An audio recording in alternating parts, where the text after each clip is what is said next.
Hey. What you could do what you want. Bet, Yeah. What? Cause girls is players too. Hey. Yeah. Cause girls is players too. Cause girls is players too.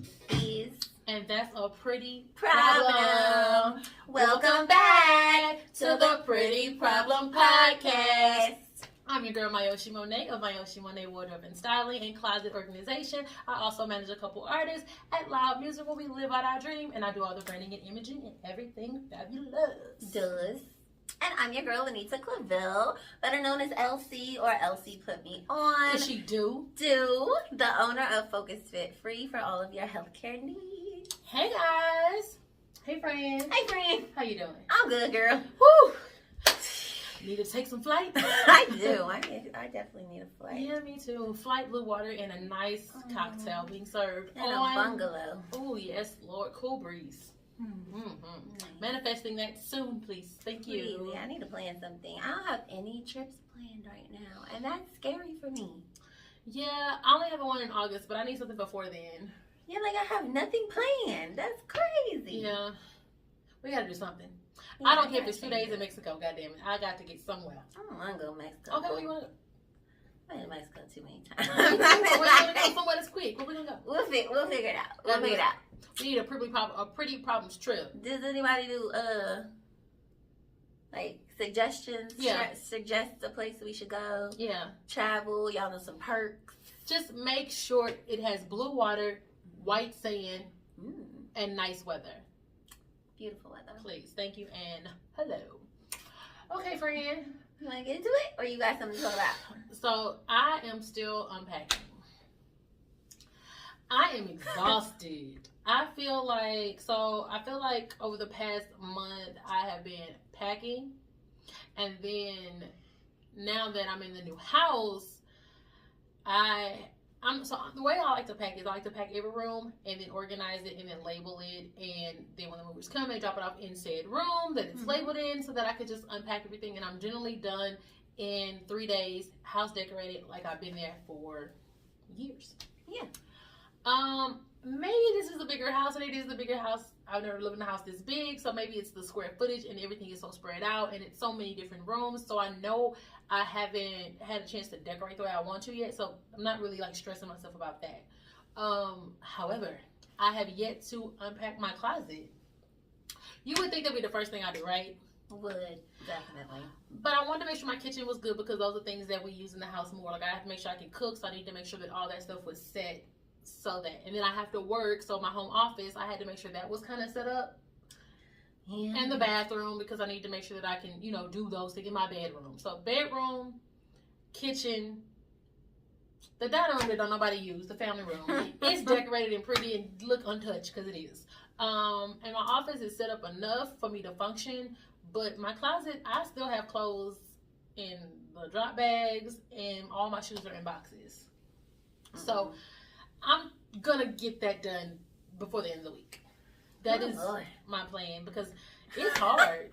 That's a lot for you. Like, I do feel like you've been packing and moving for like a year and a half. Like, fuck. Oh my God, I would have Jesus, is it that long, Lord? You saying you're unpacking again? Like, And it's because I work too, so I get up I get up for 4:30 a.m. for work, my regular job, and then I get off at 1:30. So when I get off, I'm still like tired. So sometimes I'll sit down for a minute or whatever.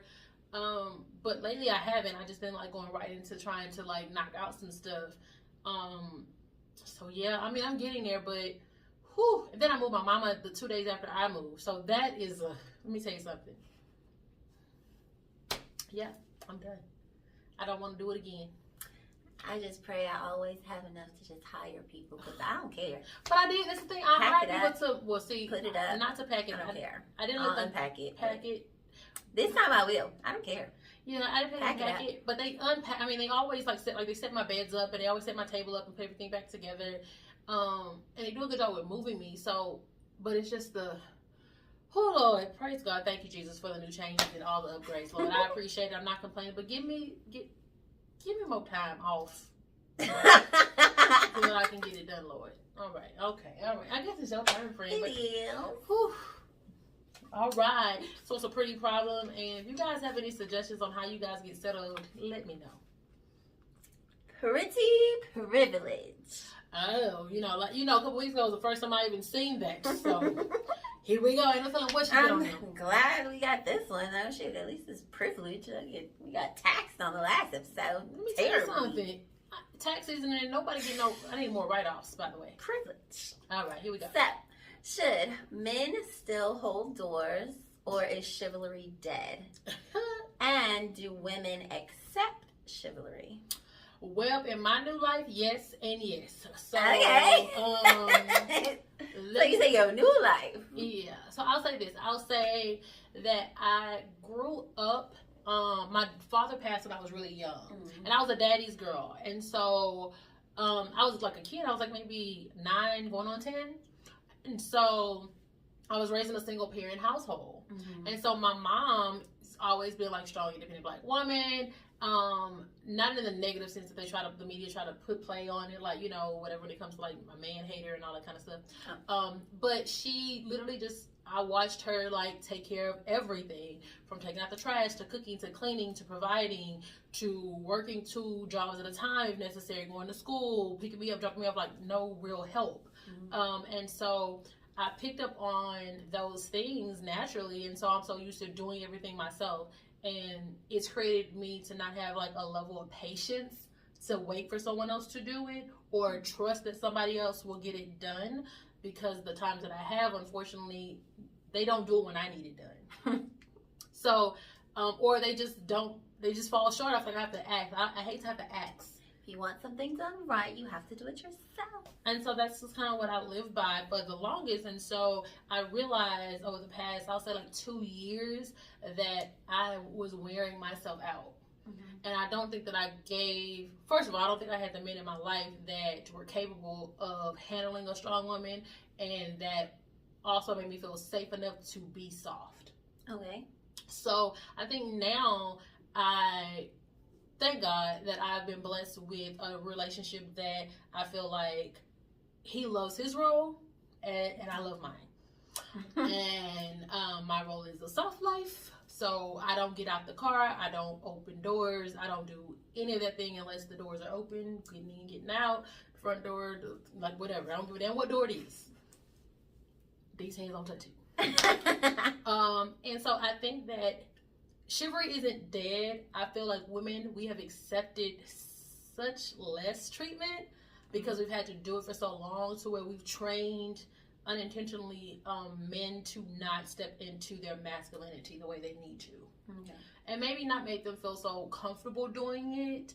And I'm only saying that because I can take accountability for the part that I played in that in past relationships by not just going ahead and doing it and making him feel maybe a little bit emasculated by not giving him the opportunity to be the man. Because I'm doing it already. And he's like, okay, well, she doing it. Maybe she let her do it. So in terms of opening doors, or just overall? Just overall, I think. Okay. And I think that it took me up until maybe the past year for me to really realize what I deserve and what I want and desire in a mate and a relationship. And as soon as I did that, I got it. Aww. Like that was like poop poop, like all lined up. Because prior to that, I've had good men in my life. And even though the situations may not have worked out, they had really great qualities. But being constant and consistent across the board with those things, nah, no match for what I have now. Oh, that's so good. Oh, now she did. Okay, so for me, I do think men should still hold doors and things like that. It's funny because a lot, like you said, a lot of women now, like if I open the door for myself, I'll hold it for somebody coming behind me, whether it's a man or a woman. Yeah, if I'm by myself. Whether it's a man or a woman, I'm still going to hold the door if I went first or whatever. But I notice a lot of times women like are holding doors more so than men are. Like, I'm grateful though, because a lot of times men will see me. I think that's a pretty problem. Because when I come to the door, men will go back out the door to hold the door for me. So, but it's happened more to me lately out of the past year than it did before. It happened, but I feel like I'm just living in it more now. Okay.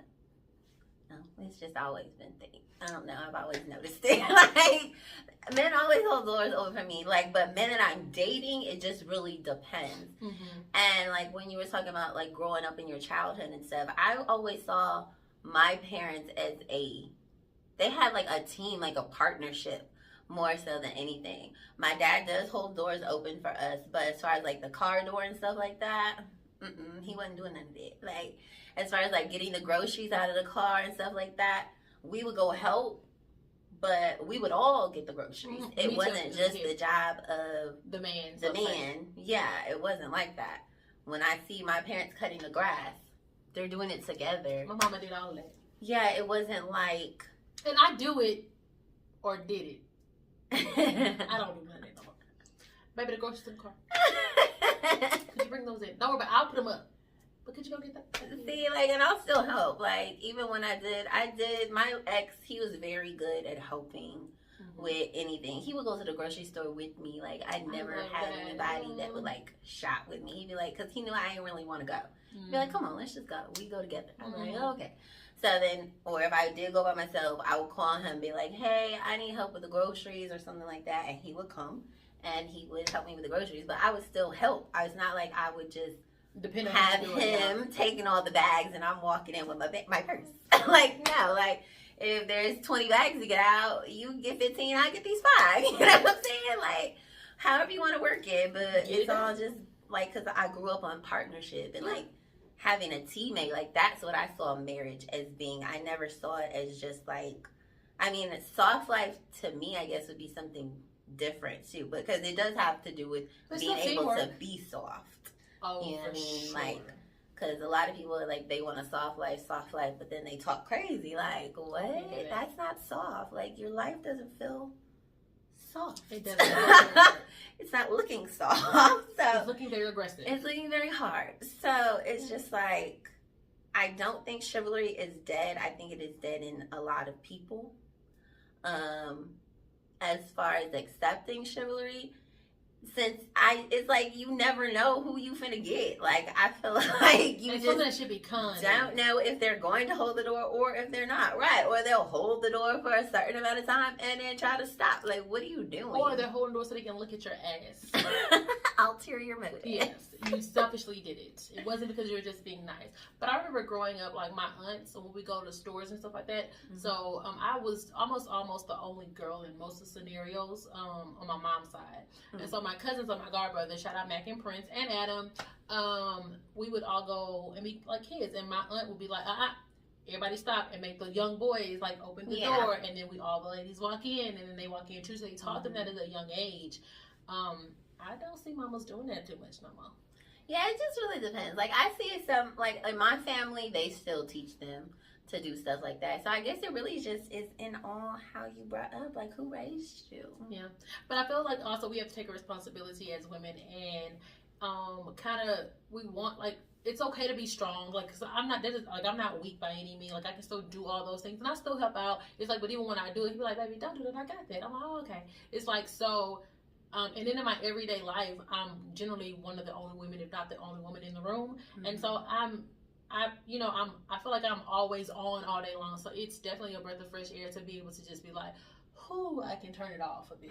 You know what I mean? Because baby, when I get to going.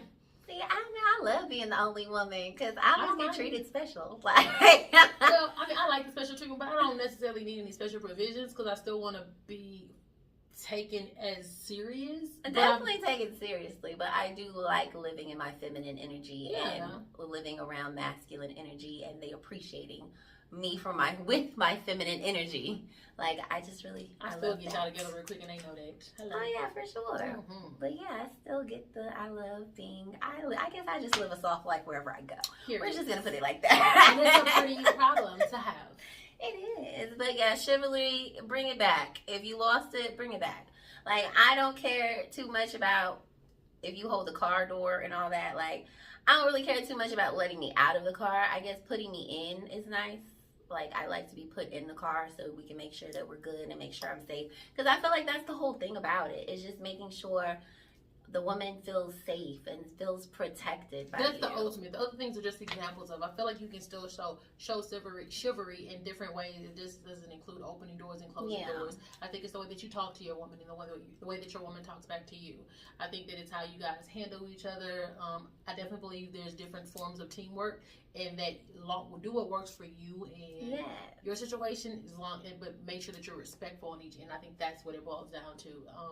For me, like you said, figure out what's important to you, because you might not care if they hold the door, but you might care if they do take the groceries in the house, take the trash out, stuff like that. Yeah, so I feel like just do what's best for you. Have that conversation in your relationship, so that you can know what's what. That's it. All right, let's see what it is and what it's not. Okay, friend. I don't know. What you think it is? I don't know. Pretty lit. Oh, okay. Back to that. Fine. Baby, that's my topic. Baby, I feel like for a good spin, if you go back on a couple of these videos, you was pretty lit. Yeah, it was. That's me. It was a lituation, baby.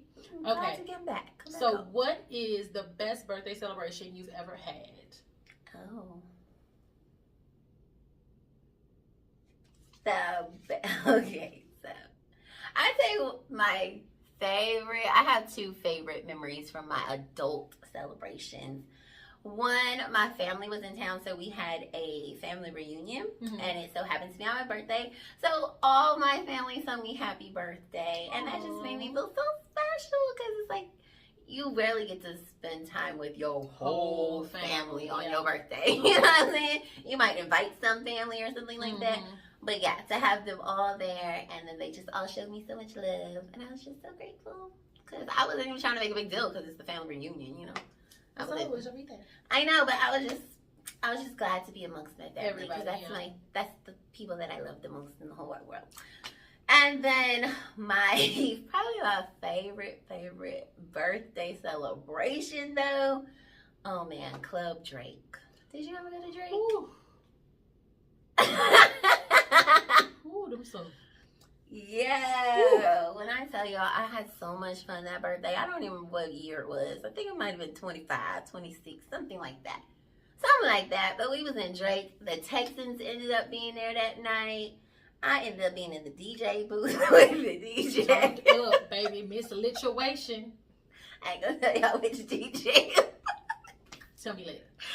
I'll tell you later. About to catch another flight. Because girls are players too. We've been singing that for 2 episodes. But yeah, it was just a good time. Like, my friends came out. Me and my homegirl actually threw a co-birthday. Because her birthday is like the day after mine or the day before. One of those. I think it's the day after mine. And so, yeah, we threw a joint celebration. And that was like, I think that might have been the first time like I got a section with bottles. Because, you know, bottles didn't used to be like a big thing back. It wasn't as expensive as it is now. Oh, definitely wasn't that either. Yeah, they crazy. Definitely wasn't that either. We had a few bottles. bottles. Goddamn bottle of kettle. No, that $250, girl. They said there was a $500 special on Casamigos the other day. I said a $500 special. That bottle was $40 at Specs when I used to get it. What are you talking about? How big was the bottle? Girl, I don't know. I should take this bottle home with me if I don't finish it. And it better be a case of them hoes. Cases on cases. Because ain't no way. Ain't no way. But yeah, Drake was turned up. And I had lost a lot of weight at that point. Oh, so I had this cute pink dress on. I should have showing out. I was showing out a little too much. I'm talking about I was lit. I'm telling you, I don't even know how I got in the DJ booth. Well, you know, you got a couple of them stories. It's a couple of them stories. It's all right, I gotta stop drinking. I think I'm gonna do sobriety. I'm sober. Let's not do that. Well, we'll talk about it. Yeah, we gotta have a drink or two here now. We'll talk about it. Definitely not. Okay, so I was thinking while you were talking, and it's weird because I know that I've had some good birthdays, but I don't feel like I had the best yet. Oh. So what was the best out of these? Well, that's what I've been trying to think about. So because I'm trying to think of moments that kind of mean something. So the last birthday that I remember my dad at. So I was thinking about that. My last birthday, that I can remember. Obviously, he was at multiple ones, but this one in particular was, I have a picture of it, and I think I was like 6. And I had other ones outside of that, but I was 6 years old, and I remember him holding me, was at my grandmother's house, and I had all my cousins over. And I have like 200 and something cousins on my dad's side at that point, and they didn't have kids, and them kids didn't have kids. Yeah. So that was definitely not, there's a lot of us, a lot of kids. And I remember I had my hair like Janet Jackson, so I had really big, thick hair like Tia and Tamira, and I had a little ponytail, and I had my little Guess outfit on, so it was like a white t-shirt with like a Guess denim and a denim skirt. And I looked so bad. And I had this little, you know how they used to take the little Ziploc bags, put the candy in them? Yeah. I had that in my hand. I was holding on to it for dear life. She said her candy bag is her candy bag. It's my candy bag. So I think that was probably one of my, one of the ones I remember the most as a kid. And then I feel like as an adult, my birthday, me and my best friend, we went to Miami. And I spent like a week out there. She came out there like, I was out there for the first 2 days by myself, and then she came after. But it was so relaxing, and we had a fucking ball. Aww. I'm talking about we partied every day. I mean, this sounds like the best one to me. I mean, of course, you're with your dad and all that. Yeah. But I'm like, as an adult, and this wasn't that long ago. This maybe the year before pandemic. So like 2018. Okay. 2018, 2019. No, 2019. And it was so crazy because we got, first of all, we got so messed up. I think somebody slipped my best friend a Mickey. Because originally we was out there partying. So we had met this one girl. Shout out Sid. Thank you so much. So I met Sid at one of my favorite restaurants in Miami. Down when I was hanging out with another friend that was there. We went out to eat. And I met her, and she was a bartender at this club at the time. And so she invited us to this private club where you can't really get in. You got to know somebody to get you in. Okay. And so, gorgeous girl. So she invited us. My best friend came down. We wound up going. And when I say DJ Khaled, everybody named Mama was in this thing. Okay. We was turned up. So everybody was buying me drinks. This was my birthday. And they put us over by the DJ section. They was playing all the music we liked. We was turned up. Next thing I know, best friend is fucked up so much to where best friend fell. I had to sober up because I had to make sure she was okay, but she always held her liquor really good. So I really feel like the guy that was sitting next to her must have stood for Mickey because she don't remember it all. And it was really bad. Then we met this guy that was there who wound up putting us in his car and taking us back to our hotel. We be risking it all. Ooh, it was. Thank you, God, for protection. Ooh, thank you, Jesus. And so he wanted to take us back, but like I got out the car, took her up, and left his ass downstairs. I don't know what he thought he was going to get, but that wasn't happening. But the whole week was just like we just had so much fun. We partied so hard. I got so much video footage online and everything else that we just can't show. But we had a good time. You said it was online. Some stuff was online. But a whole bunch of footage I just can't show. Okay. But it was definitely one of my best birthdays. So. Okay. Yeah, I think that's it. I'll do that again. I don't know what I want to do for my birthday this year. What you want to do? We've been talking about it. We still ain't come up with nothing. Because you The first. things I want to do. I want to go to Bali. Yes. I'd like to go to Tahiti. Singapore is on my list. I think that's yeah, I'd like to go to Bali or Tahiti. Well, I'm down. Just let me know. I need to know ahead of time because I got this big day coming up in August, Lord. I'm ahead of time right now. Let's go because I can't wait. I can't wait on nobody. I'm waiting on people. I have no trips planned, so I got to get it together. Well, let's get it together, friend, because we need a Pretty Problems trip. So we need y'all. I think we've been talking about this for a little while. Yeah, give us some suggestions outside of what we've already said. Again, blue water, nice weather, white sands we can see through it, and some really nice drinks, and good eye candy. Oh yes. And I don't like a man. I know, but ain't nothing wrong with looking. She's silly. Well, thank y'all for joining us. Yeah, once again, we really appreciate all the support that we get, and we hope that you guys are enjoying the content. If there's anything that you guys want us to talk about that we haven't explored, or you got some topics, or you've seen some stuff that you want our opinion on, because we're going to get the tea. Give it to you. And sometimes we're going to give it a little too piping hot. But comment below, follow us on Instagram, follow us on YouTube, subscribe, share a little bit with your friends or your friends. All of that. I love you, friend. I love you too, friend. Thank you. We'll see y'all next time on the Pretty Problem Podcast. Good night, guys. See you next week.